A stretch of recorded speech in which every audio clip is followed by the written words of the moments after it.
call out Coco Melon for using cheese in one of their music videos. Guys, you cannot be promoting cheese to children. Cheese is like a poison, and it comes from a cycle of violence. You forgot to say vegan cheese. Mr. Beast.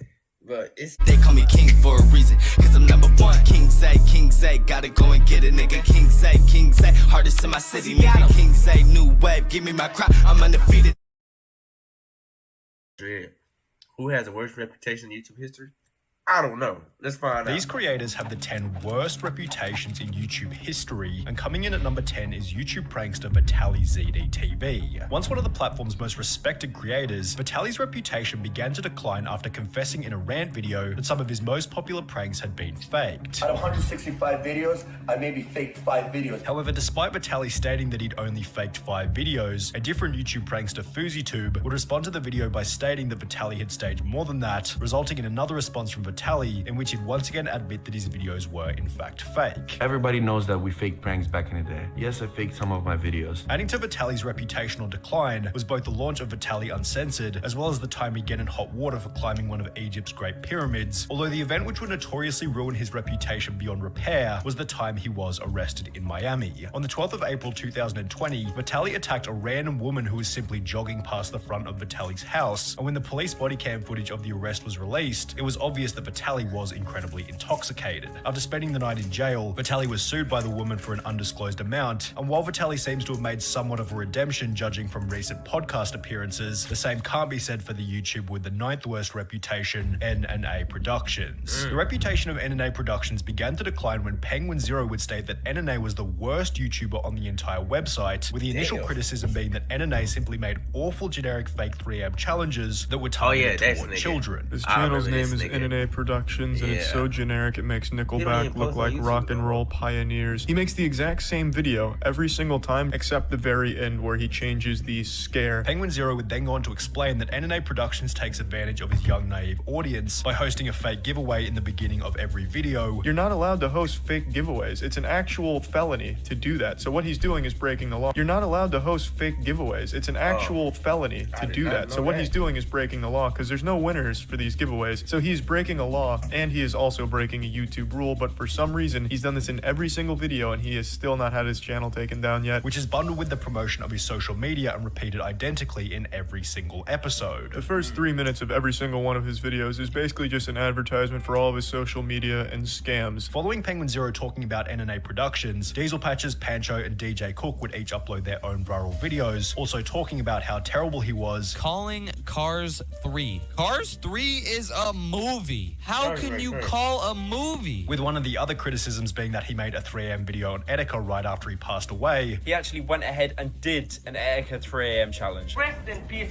Etika, alright guys? And 1 like equals 1 prayer for Etika. And with such, the entire internet, including his own comment bots, joined in on the N&A Productions hate train. However, around 2 years after Penguin Zero uploaded his initial video, calling him the worst YouTuber on the platform, Charlie changed his mind by calling him the most impressive YouTuber for his consistency in being able to pump out so much terrible content for such a long period of time. It is wrapped around from being the worst YouTuber to the strongest, most persistent YouTuber I've ever seen in my life. And speaking of terrible content for a long period of time, this seems like an appropriate point to talk about number 8, Wings of Redemption. After becoming one of YouTube's most notorious Call of Duty players back in the early 2010s, Wings of Redemption's reputation began to decline after he'd lose a 1v1 match against another large Call of Duty YouTuber named Syndicate. In the lead up to the 1v1, Wings had been going on about how bad Syndicate was and how there was no way Wings could possibly lose the match, yet when the showdown eventually happened, Syndicate beat Wings 14 kills to 9 in front of an audience of 7,000, and Wings of Redemption completely lost it. I broke my controller. You broke your controller? This match would act as a catalyst for Wings to gain approximately 100 pounds, alienate his only few friends, and eventually cultivate an army of trolls who would do nothing but berate him in every single live stream. The constant harassment by his audience led to a pinnacle when, after being stream sniped for an entire live stream, Wings would once again lose it in front of his audience. I just can't do it. I can't take this shit no more. video games are never that serious, bro. Me personally, just me, I never broken no controller a day in my life, bro. It's just never that serious. As these reactions became increasingly common during his streams, entire YouTube channels became dedicated to posting Wings of Redemption's worst moments, which not only brought more trolls to each stream, but these videos made it next to impossible for Wings to get a job or do anything outside of streaming to an audience who were essentially just watching so they could laugh at him. However, there were still less people laughing at Wings in comparison to the creator with the 7th worst reputation, Nikocado Avocado. After gaining a following as one of the platform's first male vegan mukbang YouTubers, Nikocado Avocado's level of discipline began to slip. Rather than first male vegan mukbang YouTubers, Nikocado Avocado's level of discipline began to slip. Rather than eating healthy vegan food for the camera, he began to consume more and more fast food, likely due to its speedy delivery, cheap cost, and overwhelming relatability to the audience. However, eating fast food every single day in order to produce a video came alongside a massive... When I was a kid, bro, shit like this, mukbangs like this, bro, it was a dream, bro. Say like you just come home fresh off school, and your mom say, "Guess what we're having for dinner?" And you say, "What?" She says, "Everything in the world," and you just go out and see. This is like a kid's dream, but this is like you can't do this shit to yourself though. You got Subway sandwiches, Whoppers, Popeyes, biscuits, KFC, them Taco Bell fries, Pizza Hut, like.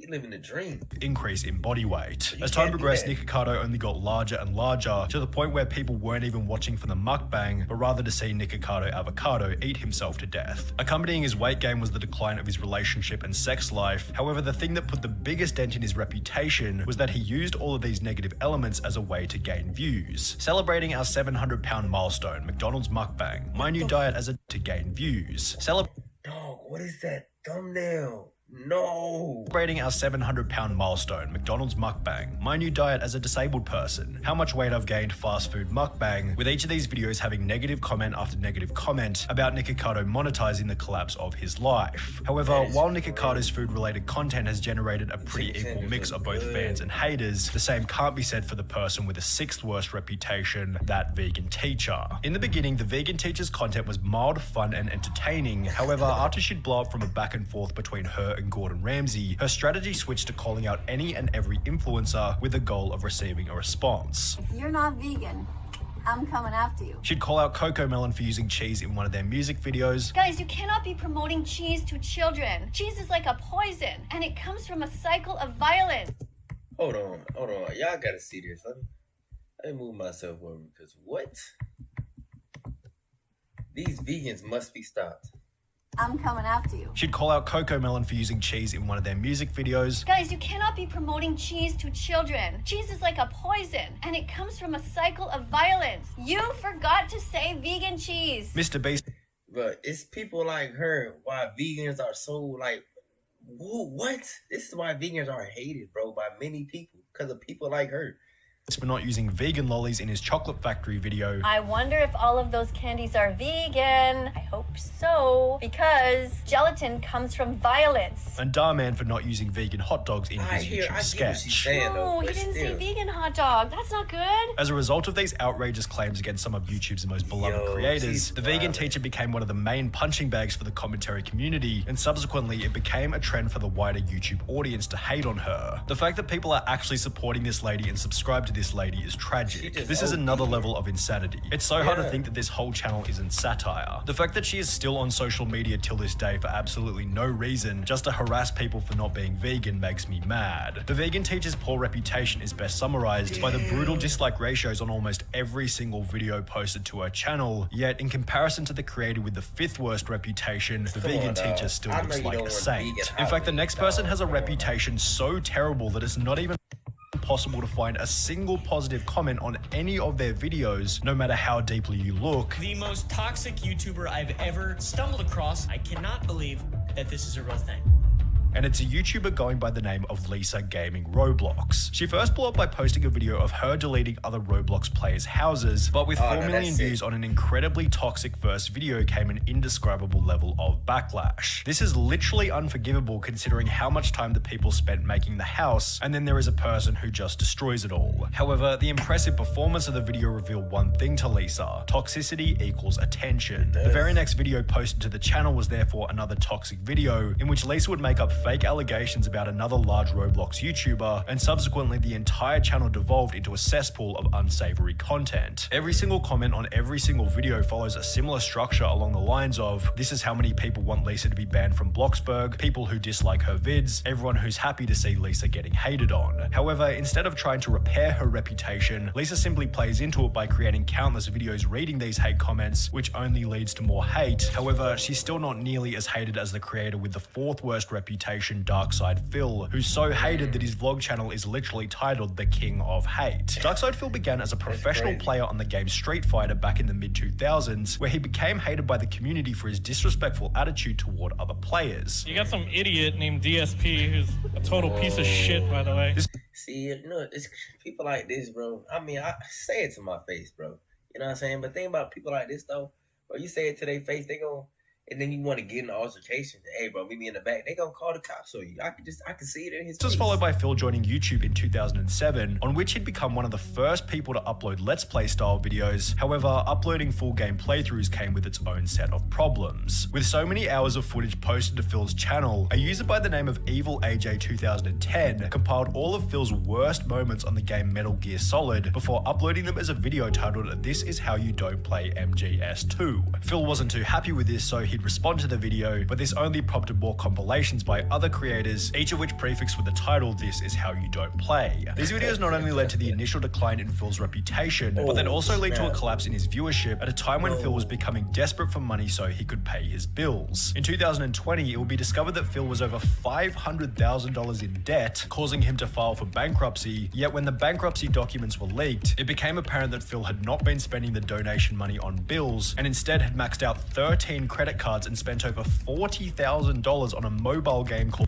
What single phone game is worth $40,000? Somebody let me know. WWE Legends, with a document showing that Phil had been spending more money on the game than he had been on his mortgage. Just to put a cherry on top of the cake, Phil was also caught beating off on stream whilst not realizing that he was live, and while the camera was only focused on his face, his reaction is still hilarious. Oh, the camera's on. The camera's been on the whole time, huh? I don't even know. However, if we're on the topic of being caught in 4K, then this might be the perfect time to talk about the creator with the 3rd worst reputation, EDP445. He was once a creator held in high regard for his honesty and unfiltered attitude whilst on camera. However, all of this changed on the 18th of April 2021 when he tried to meet up with a minor after chatting with her online. Turns out the account was a decoy created by 2 other YouTubers who captured the whole interaction on camera, and after other creators like Penguin Zero publicized the footage to an audience of over 13 million, EDP's public image collapsed overnight. He'd lose 200,000 subscribers in a week, then 7 days later, YouTube would delete his channel altogether. His Cameo, Facebook, and Instagram were also deleted, leading him to migrate to other niche video sharing websites such as 3Speak, on which he'd also eventually get banned. EDP attempted to get a job driving for Lyft, Uber Eats, and Grubhub. However, he'd also be fired from all 3 of these positions, after which he would apply to have his name changed as a desperate attempt to escape from the controversy. He'd then moved to a completely different city where he began to live out of various hotels. However, he was continually evicted as a result of people calling each hotel to let them know what EDP had done. One thing my EDP boy, I'm gonna recognize EDP if I see him, bro. There's only so many niggas in the US that's that big, bro. Not even trying to be mean, bro. Like, he would have to like lose insane weight for niggas to not recognize him no more. Niggas gonna recognize the EDP. And while EDP is essentially now living in exile from both the internet and the real world, he's not the only person on this list in such a position. Maximilian Mus, the YouTuber with the 2nd worst reputation, also fits into this category of exiled YouTubers. You probably remember him as the guy who made the "Oh Yeah Yeah" Fortnite song before getting everyone in his audience to clone his profile picture and comment "Oh Yeah Yeah" on other creators' videos. Well, this wasn't the only thing that Max was getting his audience to do. Everyone, go to this live stream, type "Weast Raid, Weast Gang" and say homophobic stuff and spam and be racist and sexist and mean and also Max Gang. The reason why he had them saying Weast Gang is because that's a YouTuber that he didn't like, so he wanted to make it sound like all of the homophobic and racist shit was coming from that guy's community, hoping he'd get banned for it. He did this for other streamers as well. The Maximilian Mus rabbit hole is so deep that it's almost impossible to cover in 1 or 2 minutes, so you'll have to refer to these 3 videos by Penguin Zero, Turkey Tom, and Internet Ajay. And while Maximilian Mus's channel was eventually terminated as a result of his actions, his low profile doesn't quite earn him the worst reputation on YouTube. That title goes to Sky Does Minecraft, who was once the second most... I gotta know why he's number 1. subscribed gaming YouTuber behind PewDiePie. His empire and reputation began to decline when it announced that he and his partner Elisa had broken up, leading Sky to have a full-blown mental breakdown on Keemstar's show Drama Alert. But this is my son. This is my legacy. This is my family. I don't know what her problem is. I don't know why she hates me so much. I did so much for her. I paid her through beauty school. I just wanted her to succeed in life, even when she was at her lowest. I'm upset at her for continuing to ruin my life when I haven't done anything to her. I just want my son. At around the same point in time, both the popularity of Minecraft as well as Sky's It be like that, bro. Y'all boys, hey, let this be a lesson, y'all boys better be careful. Y'all lay down and make a baby with, boy. Because I'm telling you right now, these females will try to use your baby against you, my boy. No full cap. No cap. I done seen it. I done heard it, boy. I just ain't been through it. Shit. You know what I'm saying? Desire to create content were declining, which not only led to a drop in his channel's viewership, but this also resulted in him becoming quite depressed. I'm gonna be completely honest with you guys. I've been going through kind of a rough time recently. I've been not the happiest that I could be. As a result of his deteriorating mental health, Sky began to develop a drug problem, eventually resulting in the collapse of his next relationship, after which the ex-partner would come out with over 6,000 words worth of the most brutal allegations in YouTube history. The document revealed that you bitched at me for not being able to. This is not funny. It's not funny. You had to move a washing machine that weighed 300 pounds. I was pregnant. Man, this is crazy. Hey, it be like, bro. You know what I'm saying, bro? He was the fucking nice guy, right? And then you know what? The first shorty broke his heart, and he turned into the bad guy. You know what I'm saying? It happens. It happens. He'll never be the same. Like he said, he did everything perfect, everything right, paid for her. So he turned into the asshole. It was his villain arc. It be like that. But you're not saying not justifying what he did was wrong, but this is how the stuff happens. Despite once being the 11th most subscribed channel on YouTube, Sky hadn't had more than $100,000 for years and would steal money from companies just to buy drugs and never do the work. The document continued by stating, "You're extremely unfaithful. Alicia loved you and you would cheat, manipulate, and lie when she'd defend herself. You would constantly spread rumors of Post Malone, saying awful things about his character, which is odd because last I checked he was checking in on you and extremely kind, was trying to help you out even, which was accompanied by countless other career-ending accusations that ultimately led Sky to disappear from the public eye altogether." Then, 4 months later, the Sky Does Minecraft YouTube channel was listed for sale on a third-party website. 900,000? Damn. Start your brand off with a diamond play button in this channel. Damn. That is crazy. I wonder who bought it. Requesting a price of $900,000, providing him with the title of the worst reputation in YouTube history. Alright, man. Let me know what y'all thought of that video down below, man. If you're new to the channel, make sure y'all sub up. You know what I'm saying? Hey, alright.